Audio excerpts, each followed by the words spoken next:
নমস্কার। যুক্তি তর্ক সঙ্গে অর্কই আপনাদের স্বাগত। আপনাদের সঙ্গে আমি অর্কপ্রভ সরকার। শয়তান ইউনূস একটা কথা শুনে রাখুন, এক মাঘে শীত যায় না। শয়তান ইউনূসকে অনেকে খুব গ্লোরিফাই করেন, বিশেষত কয়েকজন অর্থনীতিবিদ আছেন। তারা বলেছিলেন যে ইউনূসের হাতে নাকি বাংলাদেশ সুরক্ষিত থাকবে। তারা যে কত বড় ভুল প্রমাণিত ইতিমধ্যে হয়ে গিয়েছে। ইউনূস হচ্ছে আন্তর্জাতিক খ্যাতিসম্পন্ন বাটপার, কর্মীদের প্রভিডেন্ট ফান্ডের টাকা মেরে দেওয়া মালিক, দেহত্যাগ না করা পর্যন্ত পদত্যাগ করব না এই মানসিকতায় বিশ্বাসী, যে কোনো মূল্যে ক্ষমতায় আসব এবং ক্ষমতাকে আঁকড়ে থাকব, তার জন্য যা করার তাই আমি করব। ইউনূস মুক্তিযুদ্ধ বিরোধী শক্তির প্রতিভূ। ইউনূস গণতান্ত্রিক ধর্মনিরপেক্ষ বাংলাদেশের রাষ্ট্র কাঠামোর বিরুদ্ধের শক্তির প্রতিনিধি। কেন এই কথাগুলো বললাম? আন্তর্জাতিক অপরাধ ট্রাইব্যুনাল এটা খায় না মাথায় মাখে। কেন এই ট্রাইব্যুনালটা তৈরি হয়েছিল? যে মুক্তিযুদ্ধের বিরোধী শক্তির বিচার করার জন্য, মানে রাজাকার, আল বদর, আল শামস, তাদের সহযোগীরা, বঙ্গবন্ধুর হত্যাকাণ্ডের সঙ্গে যুক্ত যারা তাদের বিচার, জামাতে ইসলামীর নক্কারজনক ঘটনার সঙ্গে যেসব জামাতের নেতা যুক্ত ছিলেন তাদের বিচার, সেই বিচার অনেকাংশে সম্পূর্ণ হয়ে গিয়েছে। কিন্তু আন্তর্জাতিক অপরাধ ট্রাইব্যুনাল, যেটা ঢাকায় অবস্থিত, যার কোনো আন্তর্জাতিক স্বীকৃতি নেই, এটা বাংলাদেশের নিজস্ব আইন, তারা মানবতা বিরোধী অপরাধে দোষী সাব্যস্ত করেছেন বাংলাদেশের সাবেক প্রধানমন্ত্রী শেখ হাসিনা, স্বরাষ্ট্রমন্ত্রী আসাদুজ্জামান খান কামাল এবং বাংলাদেশ পুলিশের মহানির্দেশক। তিনি রাজসাক্ষী হওয়ায় তার 5 বছরের সাজা হয়েছে, বাকিদের ফাঁসির নিদান দিয়েছে ওই আদালত। এখন প্রশ্ন হলো, এই সাজানো চিত্রনাট্য অনুযায়ী বিচার হয়েছে। শেখ হাসিনা আত্মপক্ষ সমর্থনের সুযোগ পাননি, তার পক্ষে কোনো আইনজীবীও ছিল না। বিশ্বের বিভিন্ন মানবাধিকার সংগঠন এই সাজানো বিচার প্রক্রিয়ার বিরুদ্ধে মুখ খুলেছেন এবং শেখ হাসিনাও বলেছেন যে নিরপেক্ষ ট্রাইব্যুনাল হলে সেই ট্রাইব্যুনালের সামনে তিনি উপস্থিত হতে রাজি ছিলেন, কিন্তু বিচারের নামে যেখানে প্রহসন হয়, যেখানে রায় আগে থেকেই ঠিক করা আছে, সেখানে কিভাবে ন্যায় বিচার পাওয়া সম্ভব? আমি শেখ হাসিনার ব্রিফ নিইনি, আমি আওয়ামী লীগের ব্রিফ নিইনি, কিন্তু একটা জিনিস আমি বলছি, আমার যে সমস্ত দর্শক বাংলাদেশে আছেন বা এখানেও আছেন যারা শোনেন এবং বাংলাদেশের ঘটনা প্রবাহের উপর নজর রাখেন এবং ভারত বাংলাদেশের সম্পর্ক আগামী দিনে কোন রাস্তায় হাঁটবে সেটা নিয়ে যারা চিন্তা ভাবনা করেন, তাদের উদ্দেশ্যে বলছি, ইউনূস হচ্ছে আন্তর্জাতিক খ্যাতিসম্পন্ন বাটপার। এই যে গণ অভ্যুত্থান বলা হচ্ছে, এটা গণ অভ্যুত্থান নয়, এটা হচ্ছে মেটিকুলাসলি ডিজাইন একটা ষড়যন্ত্র, বাংলাদেশের মুক্তিযুদ্ধের চেতনাকে মাটিতে মিশিয়ে দেওয়ার পরিকল্পিত চক্রান্ত। এই চক্রান্তের অন্যতম কুশীলব এই 85 বছরের বৃদ্ধ, যার জীব লোভে লক লক করছে, লক লক। এই ভদ্রলোক যখন নোবেল পুরস্কার পান, নরওয়ে সরকার ওর বিরুদ্ধে অভিযোগ করেছিল যে নরওয়ে সরকারের তহবিল তছরূপ করেছে। গ্রামীণ ব্যাংকের ম্যানেজিং ডিরেক্টর ছিল, নির্ধারিত অবসরের সময় অবসর নিতে চায়নি, আদালতের নির্দেশে লাথি মেরে ওকে তাড়ানো হয়। ইউনূস কোনো রাষ্ট্রপ্রধান নয়, অবৈধ দখলদার, এবং যে পাকিস্তান 30 লক্ষ বাঙালিকে খুন করেছিল, মাতৃশক্তিকে অত্যাচার করেছিল 71-এ অপারেশন সার্চলাইট, এবং তারপর সেই ইউনূস সেই পাকিস্তানের কোলে উঠে নাচছে। ও চায় না বাংলাদেশের স্বাধীন সার্বভৌম অস্তিত্ব, ও চায় বাংলাদেশ হোক Islamic Republic of east Pakistan, অর্থাৎ রাওয়ালপিন্ডি ইসলামাবাদের একটা উপনিবেশ। সেই লক্ষ্যেই ইউনূস এগোচ্ছে।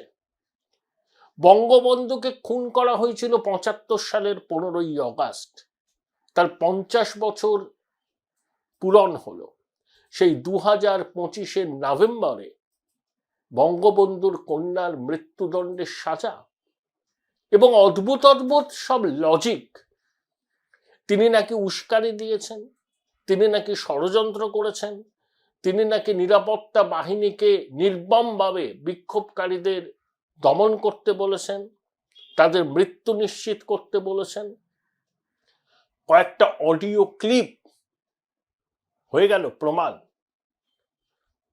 আসলে জামাত, যারা ইউনূসের পিছনে আছে, যে ইসলামিক ফান্ডামেন্টালিস্ট গোষ্ঠীগুলো, যারা ইউনূস সরকারের প্রাণ ভ্রমরা, তারা এই সুযোগে বাংলাদেশের ধর্মনিরপেক্ষ গণতান্ত্রিক ঐতিহ্যটাকে মাটিতে মিশিয়ে দিতে চায়। আর একটা বাটপাল আছে, তার নাম হচ্ছে আইন উপদেষ্টা আসিফ নজরুল, আর ইউনূসের প্রেস সচিব প্যাথোলজিক্যাল লায়ার শফিকুল। বিরাট বড় বিবৃতি দিয়েছে সুদি ইউনূস।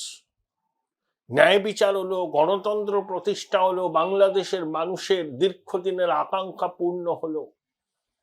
সঙ্গে সঙ্গে ভারতকে অনুরোধ করা হয়েছে তারা যেন মানবতা বিরোধী অপরাধে দণ্ডিত শেখ হাসিনাকে প্রত্যার্পণ করেন। সেই গুড়ে বালি, শেখ হাসিনাকে ভারত সরকার প্রত্যার্পণ করবে না, কারণ ভারত সরকার জানে এটা বিচারের নামে প্রহসন হয়েছে, এবং শেখ হাসিনা এখানে পাকাপাকিভাবে রাজনৈতিক আশ্রয় চাইলেও ভারত সরকার সেই আশ্রয়টা তাকে দেবে। 2013 সালে ভারত এবং বাংলাদেশের মধ্যে প্রত্যর্পণ চুক্তি হয়। 2016 সালে সেই চুক্তিতে কিছু সংশোধন হয়। কখন প্রত্যর্পণ করা হবে সে সম্পর্কে স্পষ্ট বলা আছে। কি বলা আছে? ধরুন বাংলাদেশে কোনো অপরাধ করলো একজন দুষ্কৃতী বা অপরাধী, বাংলাদেশ আদালতে তার সাজা 1 বছর, সে ভারতে চলে এলো। ভারতের আদালতে সেই অপরাধের সাজাও 1 বছর, তখন প্রত্যর্পণ করা যাবে। এর মধ্যে আর্থিক অপরাধে অভিযুক্তরাও যুক্ত। হিংসায় উস্কানি দিয়েছে, এমন ক্ষেত্রেও প্রত্যর্পণ করা যাবে। কিন্তু কোথায় করা যাবে না? যদি দেখা যায় এই প্রত্যর্পণের পিছনে রয়েছে গভীর রাজনৈতিক কারণ, প্রত্যর্পণ হবে না। বিচার প্রক্রিয়াকে যদি মনে হয় নিরপেক্ষ নয়, রাজনৈতিক উদ্দেশ্য প্রণোদিত, বিচারের পর একটা রায় এসেছে, সেই রায়কে সামনে রেখে প্রত্যর্পণ চাওয়া হচ্ছে, প্রত্যর্পণ করা হবে না, চুক্তিতে রয়েছে। যাকে প্রত্যর্পণ করা হচ্ছে তার জীবন সংশয় আছে কিনা সেটাও বিবেচনা করা হবে। যদি দেখা যায় তার জীবন সংশয় আছে, সে মানবাধিকার তার লঙ্ঘন হবে বাংলাদেশের হাতে তাকে তুলে দিলে, তাহলেও প্রত্যর্পণ করা হবে না। অর্থাৎ কোনো অবস্থাতেই শেখ হাসিনাকে ভারত সরকার প্রত্যর্পণ করবে না। শুধু ইউনূস জানে, জেনেও বাজার গরম করছে নিজের দেশের অভ্যন্তরে র্যাডিকালিস্টদের তোষামোদ করার জন্য। এই জামাত, হিজবুত তাহরির, আনসার আল্লাহ বাংলা, এরাই হচ্ছে ইউনূস সরকারের চালিকা শক্তি। ওই তৌহিদি জনতাই ইউনূস সরকারের চালিকা শক্তি। ওই পাকিস্তান, ওই আইএসআই, ওই ফিল্ড মার্শাল আসিম মুনির, এরাই হচ্ছে ইউনূস সরকারের চালিকা শক্তি। কারণ পাকিস্তানের গঠন দ্বিজাতি তত্ত্বের ভিত্তিতে হয়েছিল, আবার পাকিস্তান থেকে বাংলাদেশের সৃষ্টি, সেটা হচ্ছে জিন্নার দ্বিজাতি তত্ত্বের মূলে কুঠারাঘাত। পাকিস্তান কোনোদিনই পরাজয়টাকে মানতে পারেনি। এত বড় ভূখণ্ড তাদের হাতছাড়া হয়ে গেল।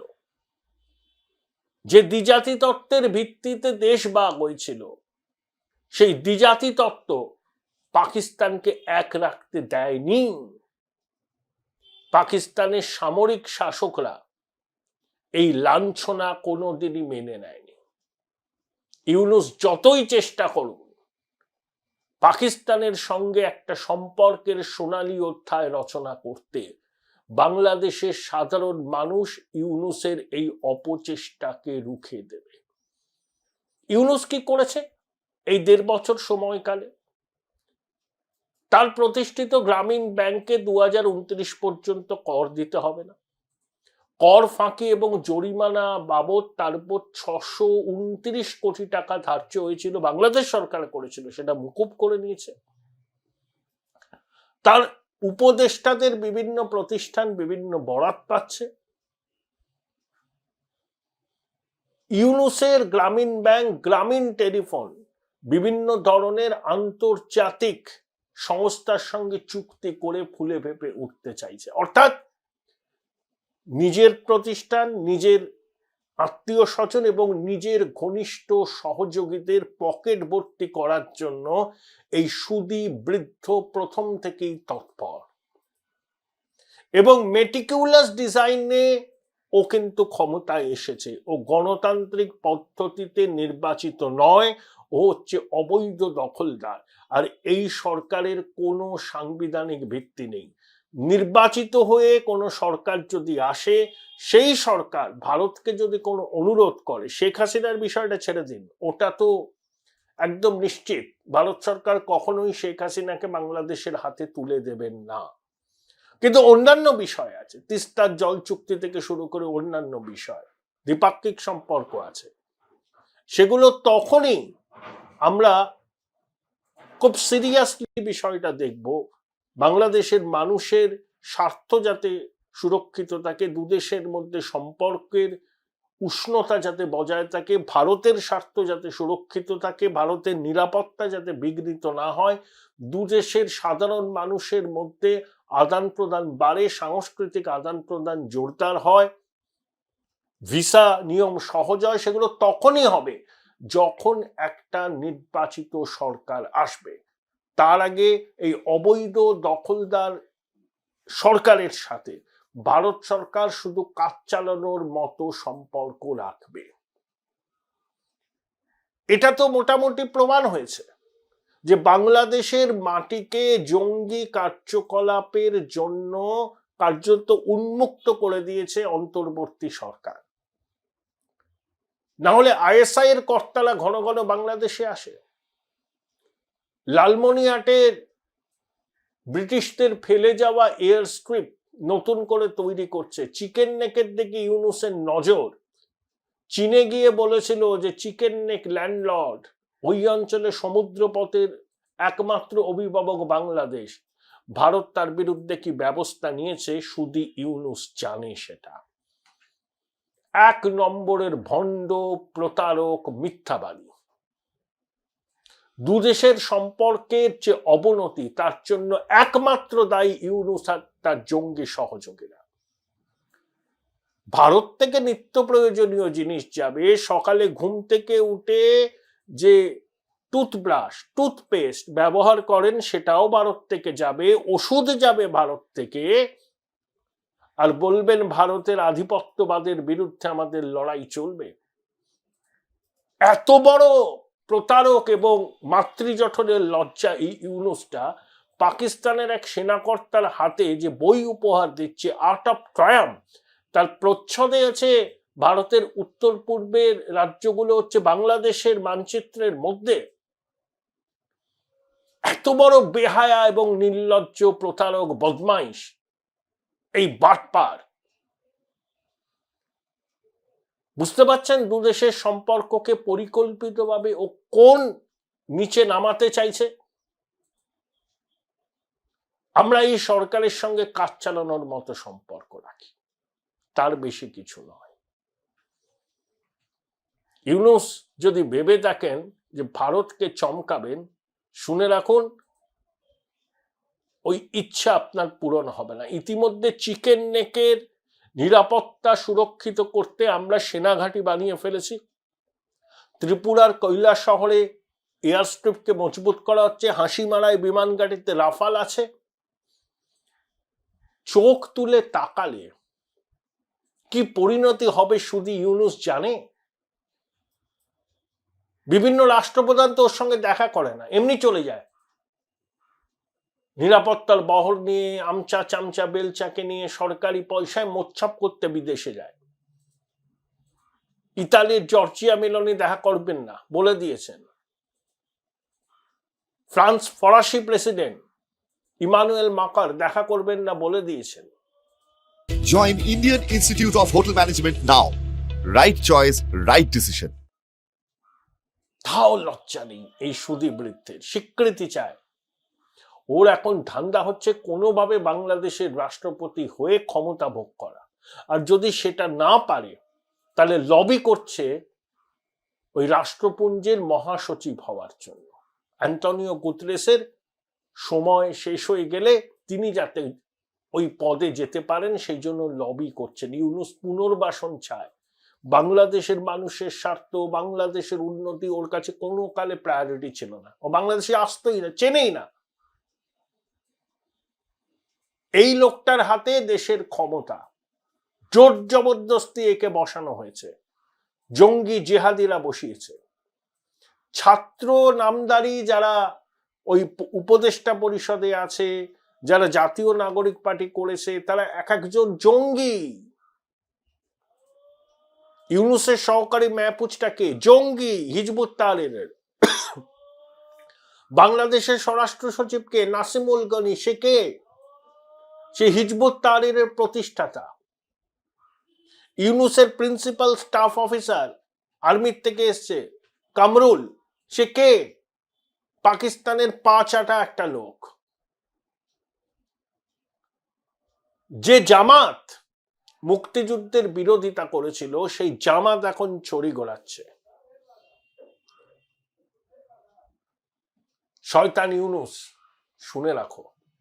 ওই বললাম, এক মাগে শীত যায় না। তোমার বিরুদ্ধেও ব্যবস্থা নেওয়া হবে, আজ না হয় কাল। বাংলাদেশের মানুষ নেবে। বিচার তোমারও হবে, তোমার জঙ্গি সহযোগীদেরও বিচার হবে। পালাবার পথ পাবে না, সেফ এক্সিট তোমাকে দেয়া হবে না। কারণ তুমি যে সর্বনাশ করেছো এই ভারতীয় উপমহাদেশের, এর বিচার হবেই। আচ্ছা, অগাস্টের গণঅভ্যুত্থানের পর, 5ই অগাস্টের পর কত মানুষ মারা গেছে, কত হিন্দু খুন হয়েছে, কত সাধারণ মানুষ খুন হয়েছে, কত নিরাপত্তা বাহিনীর সদস্যকে খুন করা হয়েছে, টাঙিয়ে দেওয়া হয়েছে তাদের দেহ, থানা জ্বালিয়ে দেওয়া হয়েছে, অস্ত্র লুট করা হয়েছে। তাদের বিচার কে করবে? ওটা মানবতা বিরোধী অপরাধ নয়? হিন্দুদের উপর আক্রমণ মানবতা বিরোধী অপরাধ নয়? বিনা বিচারে চিন্ময় প্রভুকে জেলে আটকে রাখা মানবতা বিরোধী অপরাধ নয়? জসিমউদ্দিন রহমানির মতো কুখ্যাত জঙ্গিকে যখন ছেড়ে দেয় ইউনূসের অন্তর্বর্তী সরকার, সেটা মানবতা বিরোধী অপরাধ নয়? বাংলাদেশে হিন্দু, বৌদ্ধ, খ্রিস্টান, জৈনরা প্রতিদিন প্রাণ হাতে নিয়ে টিকে আছেন। তাদের স্বার্থ সুরক্ষিত রাখার কোনো চেষ্টা করছে না এই বদমাইশ বৃদ্ধ আর তার জঙ্গি সহযোগীরা। এর বিচারও তো করতে হবে। বাংলাদেশের মানুষ করবেন এর বিচার। চিরদিন কাহারও সমানও নাহি যায়। পাশা উল্টাবেই, খেলা ঘুরবেই, খেলা হবে। ঢাকায়, চট্টগ্রামে, বরিশালে, ফরিদপুরে, সাতক্ষীরাতে, পাবনাতে খেলা হবে। বাংলাদেশের মানুষ খেলবেন এই অত্যাচারী মাতৃজঠরের লজ্জাদের বিরুদ্ধে। কারণ ওই শক্তি উপমহাদেশের শান্তি সম্প্রীতির বিরুদ্ধ শক্তি।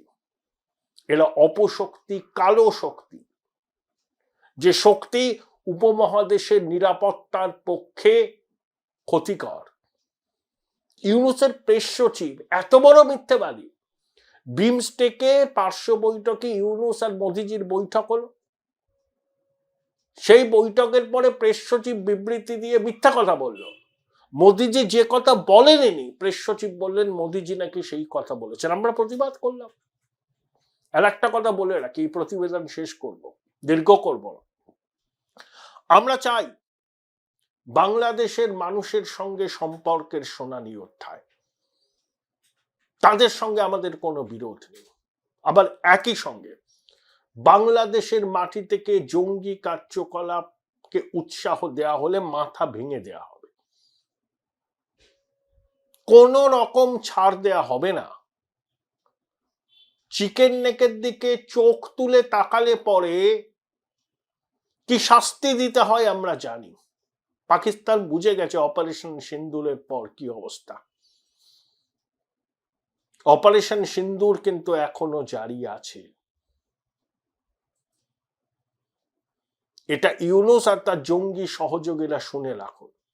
140 কোটি ভারতবাসীর দিকে চোখ তুলে তাকালে, তাদের ক্ষতি সাধনের চেষ্টা করলে, ভারতের সার্বভৌমত্বকে লঙ্ঘন করার চেষ্টা করলে সমুচিত জবাব দেওয়া হবে, এবং সেই জবাব এত মারাত্মক হবে শুধু ইউনূস আর তার জঙ্গি সাথীদের কল্পনাতেও নেই। শুধু ইউনূস আক্ষেপ করেন ওকে জঙ্গি দলের নেতা বলা হয়। আরে জঙ্গি পরিবেষ্টিত হয়ে যে আছে তাকে কি বলবো? জঙ্গি দলের নেতা ছাড়া তাকে মহাপুরুষ বলবো?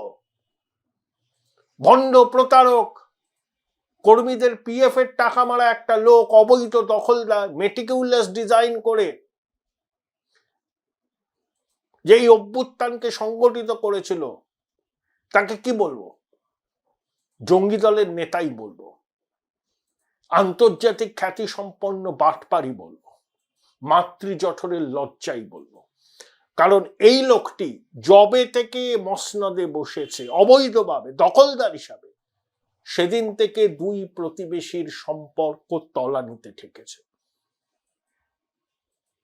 এবং ইউনূসের জঙ্গি সাথীদের ভারত বিরোধী হুঙ্কার, ভারতের অংশকে বাংলাদেশের মানচিত্রে ঢুকিয়ে দেওয়া, এগুলো পরিকল্পিত, ইউনূসের মদতে হচ্ছে। ইউনূস পাকিস্তানের মদতে ভারত বিরোধী জিগির উচ্চগ্রামে তুলতে চাইছে। সবগুলোই ওর মেটিকুলাস ডিজাইনের অঙ্গ। শাস্তি পাবেও, বাংলাদেশের মানুষ ওকে শাস্তি দেবে, গণতান্ত্রিক পদ্ধতিতেই দেবে, নিয়ম মেনেই দেবে। এই যে নির্বাচন রব তুলেছে, বলেছে জুলাই সনদ নিয়ে গণভোট এবং নির্বাচন একদিনে হবে। আগে হোক, অন্তর্বর্তীমূলক নির্বাচন হওয়া উচিত, নইলে সে নির্বাচনের কোনো বৈধতা নেই। খুব খারাপ সময় আওয়ামী লীগ 30% ভোট পায়, তাহলে 30% মানুষ তাদের গণতান্ত্রিক অধিকার প্রয়োগ করতে পারবে না। এই নির্বাচনকে স্বীকৃতি দিতে হবে। বিশ্বের কোন গণতান্ত্রিক দেশ সেটাকে স্বীকৃতি দেবে? সেই নির্বাচনের মাধ্যমে একটা সরকারকে ইউনূস বসাবার চেষ্টা করবে, করে নিজে রাষ্ট্রপতি হবে। যদি সেটাও না হতে পারে, লবি করে যাবে, যতদিন না পর্যন্ত ওর পুনর্বাসন সুনিশ্চিত হয় ততদিন পর্যন্ত কিন্তু নির্বাচন হবে না। বাংলাদেশের সাধারণ মানুষ ওকে কি দেবদূত ভেবেছিলেন অনেকে, যে ও হচ্ছে সর্বরোগ ও বিশল্যকরণী, মিষ্টি মিষ্টি হাসি, ফোলা ফোলা গাল, শিশুর সারল্য নিয়ে বাংলাদেশের মানুষের কাছে এসেছিল এই লোকটা। আশা করি বাংলাদেশের মানুষ বুঝে গেছেন তাদের প্রধান উপদেষ্টা একটি প্রতারক, ভণ্ড, আন্তর্জাতিক খ্যাতি সম্পন্ন বাটপার। সে বাংলাদেশের মানুষের স্বার্থের কথা ভাবে না, সে নিজের পরিবারের আর তার সহযোগীদের পকেট কিভাবে ভর্তি হয় সেটা নিশ্চিত করাই তার এক এবং একমাত্র লক্ষ্য।